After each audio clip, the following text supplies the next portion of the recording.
Welcome back to episode 2 of How to Save the World from Tutorial to Twine. In the last episode we completed the tutorial mission, and so now it's the first time we get to see the main sections of Homebase. So the tabs at the top, some are greyed out at the moment. All you have available to start with is your quests and your map. And your map is obviously how you navigate between the two areas that you've got available. Unlocked so far we have Stonewood and we have the Hit the Road area. All of the other areas are locked at this point in time. Plankerton, Canny, Twine Peaks, and also the Venture Zone are all locked at this point. The only thing you can do now really is explore these screens, and then you have to complete Homebase Storm Shield Defense 1. And on the right hand side you can see the rewards for this mission. You have a survivor, 100 X-ray tickets, base Kyle hero, and a survivor squad. So there's two ways to join a mission. You can either click the play button directly and it will take you to the mission it thinks is the most appropriate, or you can go to the map and actually select the mission that you want to do. At the moment obviously you only have Stonewood Storm Shield available, so that's the one I have to pick.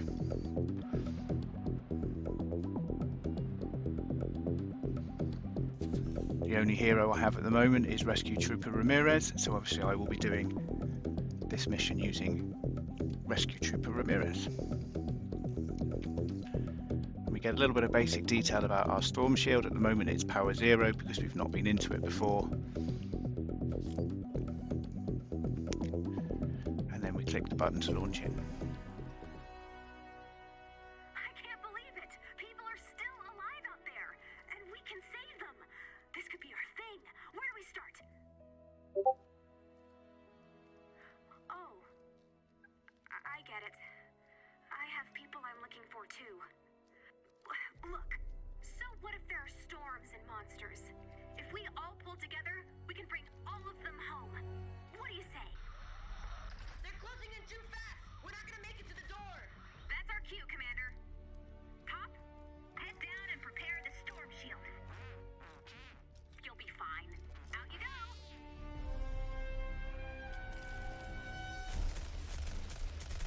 Stay behind me!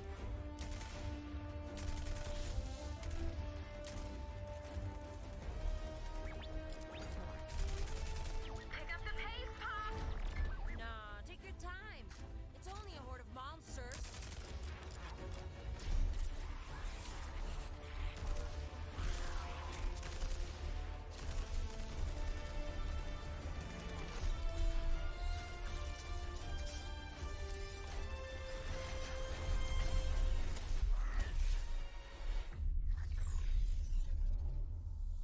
Phew, good timing. Thanks for guiding us home, Commander. Welcome home, everyone. You are now protected by a temporary storm shield. But I think I know how to turn this little home base into something incredible. If we can upgrade and protect it,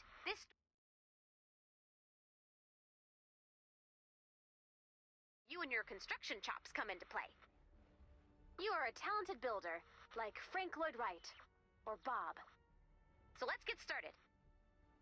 Go activate the storm shield.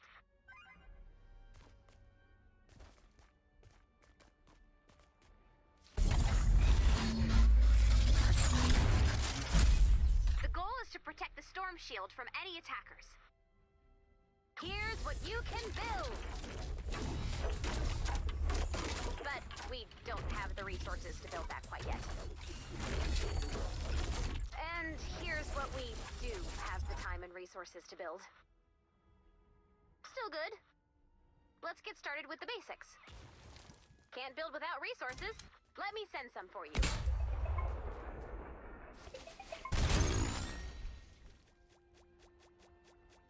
Let's build some defenses around the storm shield. Let's start with walls. You have wood, stone, and metal.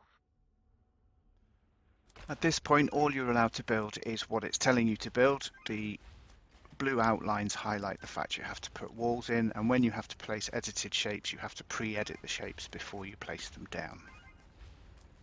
It doesn't matter at this point whether you build out of wood, brick or metal. I'm using metal because it's the strongest material. Next, you'll want to build some floors and ceilings. So one thing you'll notice is any keybinds that you have that are not the default from Battle Royale are not carried forward into Save the World.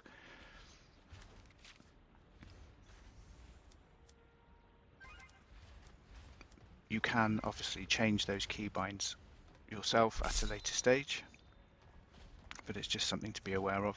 So you come up into the settings and you scroll down to find the bits you want to change.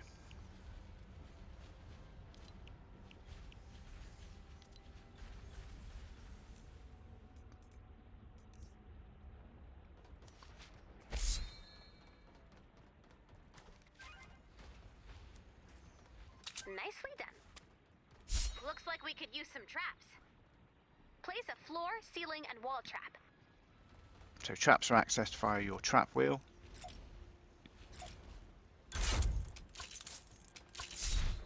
And depending on what structure you're looking at, you will get a different selection of traps.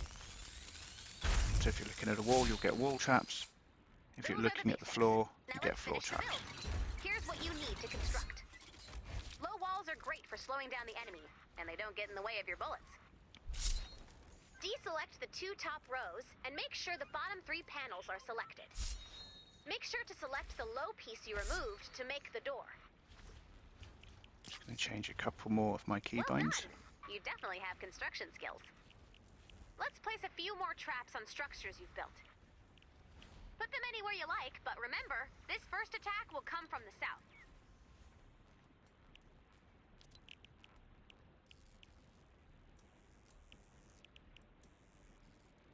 So what I'm just doing here is changing my reset so that I can scroll my mouse up and it will do building edit and reset in one go. I just find it really useful when building on the fly.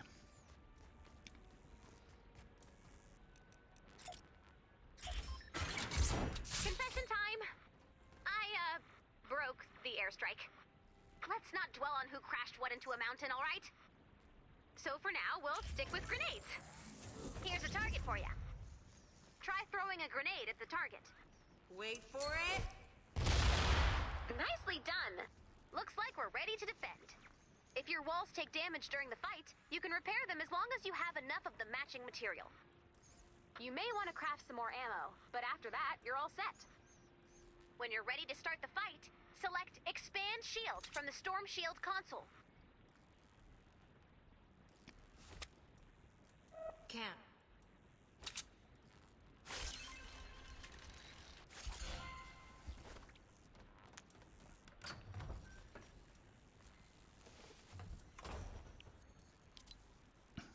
Now, if your privacy is set to public, the little checkbox for wait for assistance will be checked, and you can pause and wait for other people to join your mission. You've got this, Commander. Defend your Storm Shield. And here we have the picture. So they are a relatively slow attacking ranged attacker. You can easily dodge their bones that they throw at you. And now we're into the actual defense stage. So as you saw, there's 2 minutes and 51 seconds that we have to defend for, and you just have to stop the husks breaking through and doing damage to the structure. As you can see, they're all coming from the south. Now you notice I haven't harvested anything in this area at all. Anything you harvest in this area before you start a mission is destroyed. Anything you harvest whilst a mission is running will be restored when you finish the mission, whether you win or lose. The same goes for builds. If anything you build before you start a mission, any traps you place, etc., will be restored back to how they were just before you started the mission, once you complete the mission, whether you pass or fail. And anything you place during the mission is gone completely. So you can take a chance and do some experimenting and see what works and what doesn't, and get all of your resources back. Also, it doesn't matter if you place down a low level trap because that's all you have, you can replace it later on and get all of your materials back that you used to place it. If you break a build before you start a mission, or break a trap before you start a mission in your storm shield, you will get all of the resources back that you used to craft that trap or building.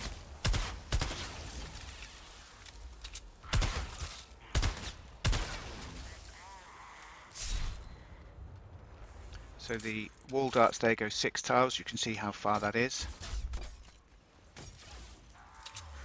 They have a trigger range of 3 tiles, so anything that moves within 3 tiles in front of them can cause them to fire, but they will actually do damage up to 6 tiles away. They can be really useful when you have a wide open space. As soon as a few husks get too close, it will fire the darts and wipe out quite a few of them. I find them infinitely preferable to broadsides in that respect, because the broadside's effective range is much shorter, and broadsides are much more effective if you have something for them to bounce off, so they're better done when you have maybe 2 or 3 tiles only, because then the cannonballs, when they fire out, will bounce off the opposite walls. If you're firing your cannonballs into the open, you'll do a lot of damage very close up, but the damage drop off is very quick. Wall darts are much better if you're firing out across into an open space. Thank you. You've been wonderful.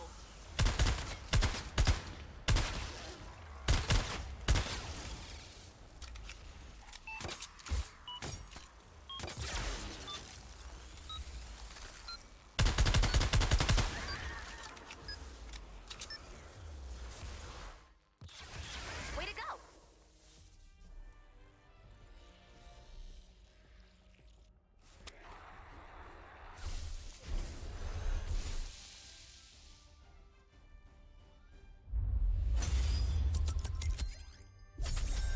So as you can see, the Storm Shield defense is a fully telegraphed mission. It tells you exactly what to build. You can't deviate from what you're supposed to do. I mean, you can spend the time exploring your Storm Shield if you so wish. You can harvest materials there, remembering anything you harvest before you start the mission is gone for good. And then you defend for 3 minutes against a series of low-level husks.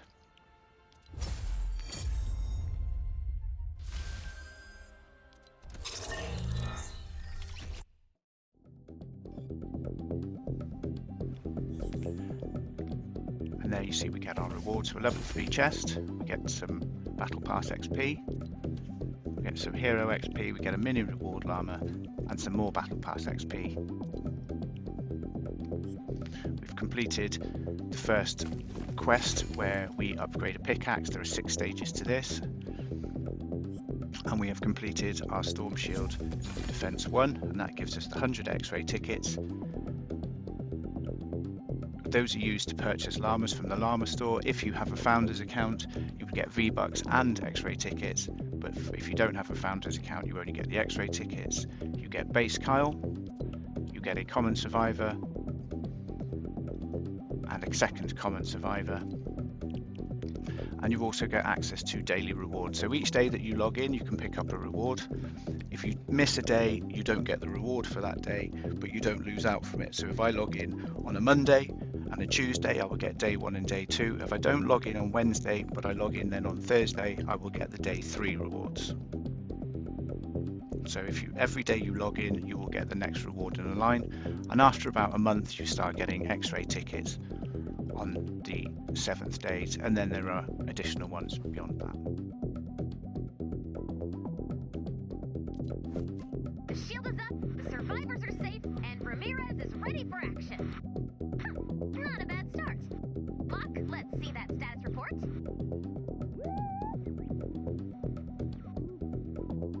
Okay, good reporting. Just one small note.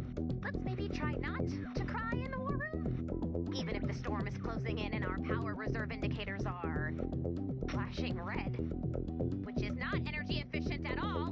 But none of that matters because we've got vendor tech on our side.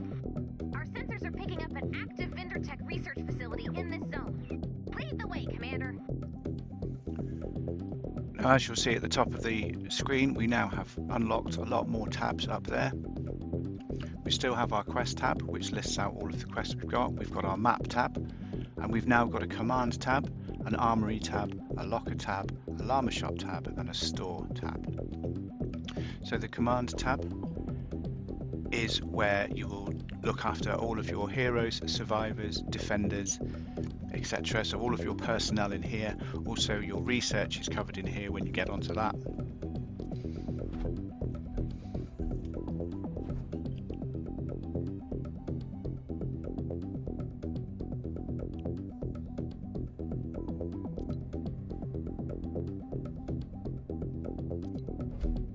So you have two different levels to worry about. You have your account level, which is displayed at the top right of the screen. It says LV2 at the top right of mine, and that basically just unlocks a few things as you progress through. The maximum level you can hit is 310. If you get to 310, it will just continue to loop and give you rewards as you go on. And then you have your power level up at the top left, and the power level is the thing that dictates what type of missions you can join. Because if you're too low a level, you can't join certain missions because it would be too difficult for you, unless you're in a private mission with someone high enough who can carry you in. Then we get into the survivors. Survivors are the easiest way of updating your power level. You can, as you can see, have up to 7 support and 1 lead survivor in each squad. Eventually you will unlock 8 squads.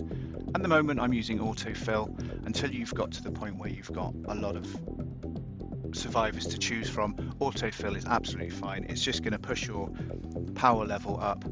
Every time you get a new survivor, the game will automatically work out whether swapping your survivors around will increase your power level. So you can leave it on autofill and be assured that you'll get a decent boost to your power level every time. So within the survivors tab, you've got 5 different tabs. You've got look at all of them, you've got look at the new ones, you've got look at the ones that can upgrade, look at your leads, and look at your support.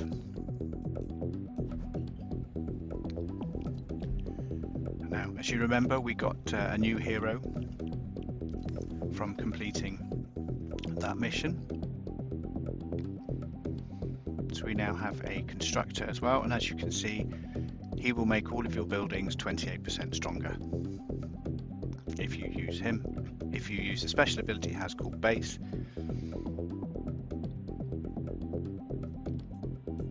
So all constructors have a base, and what that is an item that's placed down on a floor piece like a trap, and it connects to 3 tiles around it and gives them 60 armor, which means they take less damage. And then the heroes themselves in your loadout can also affect what the base does. So as you saw, their base Kyle does an additional 28%. We now come into the rest of this section. We've got schematics, which are things you can craft. We've got your backpack, which is the items that you are carrying around with you.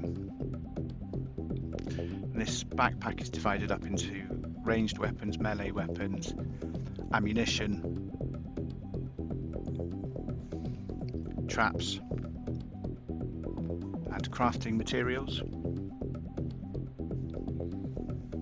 And you see at this point your backpack capacity is very limited to 50. And then beyond that we have our resources, and these are things that are tied to your account. You can't drop these, you can't give these away, you can't buy these. These are things that you will earn in game. So it's things like your XP to level up your heroes and your schematics, things like your mini llamas and your X-ray tickets will go in here. Also, when you get to that point, you will get perk up, re-perk, and various other resources like that. Then you have your locker, very similar to Battle Royale. You can select different cosmetics you use. All of your cosmetics that you've got currently within Battle Royale can be used in Save the World. You have 100 locker presets here. You can't copy and paste the locker presets from Battle Royale to Save the World or vice versa, so you have to create all of them independently on both sides.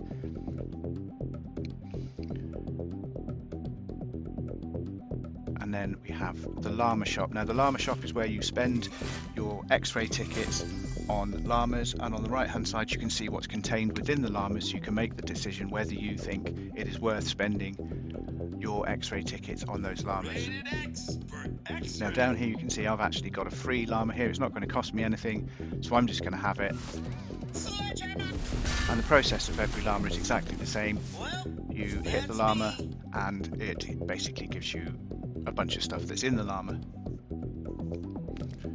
So we have road trip tickets here. These are event tickets. They're used to purchase the event llama. Currently the event is hit the road, so it's rad llamas. And we also get some survivors and some wall spikes in this one.